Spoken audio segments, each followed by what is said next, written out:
So if you own one of these, you know this sound. Or one of these, definitely know this sound. This is a speed warning that comes from behind the dash, or so it seems. So I took the dash apart, hoping that there's a buzzer somewhere in there. But guess what? Took it completely apart. There was no buzzer inside the dash. So what I did was I found some info on a forum that said that you need to cut a white wire. But guess what? That didn't do the trick. And by the way, never said this before, but maybe you can think about clicking that subscribe button. It really helps the channel. There you go. That's your favorite sound. So guess what? You see that plug there? Yeah, that one right there. You just need to unplug it. That one right there is just next to the steering column. It's right there. Yeah, it's just dangling, hanging out, chilling, doing nothing. It's gonna trip the traction control warning light. You just have to clear the faults and then take it for a test drive. After you have cleared the faults, with hopefully you have some sort of a OBD tool, you're gonna have to clear the fault, and then you take it for a test drive, and guess what?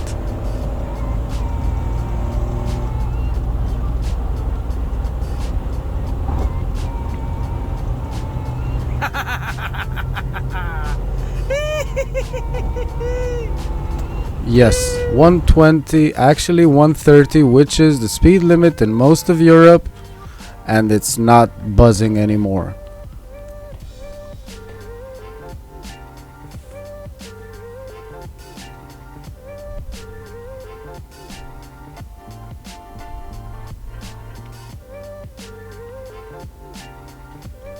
Downside of this modification that you just did is the fact that it's not going to buzz when you have the key in the ignition and the door open, which is annoying, but it does help in not leaving the car with the key still in the ignition and the alarm just locking the doors. So you're gonna have to be very careful about that from now on. But it was a very annoying sound, especially if you're driving across Europe on highways where we know that the speed limit is 130 and you're stuck doing 118, so you don't trip the stupid buzzer. And now let's do another pass. We're gonna go a little bit. There we go. We're at speed limit. We're not breaking the law. This is the posted speed limit on the road we are driving on right now. Guess what? Total silence in the car. So I call that a great success.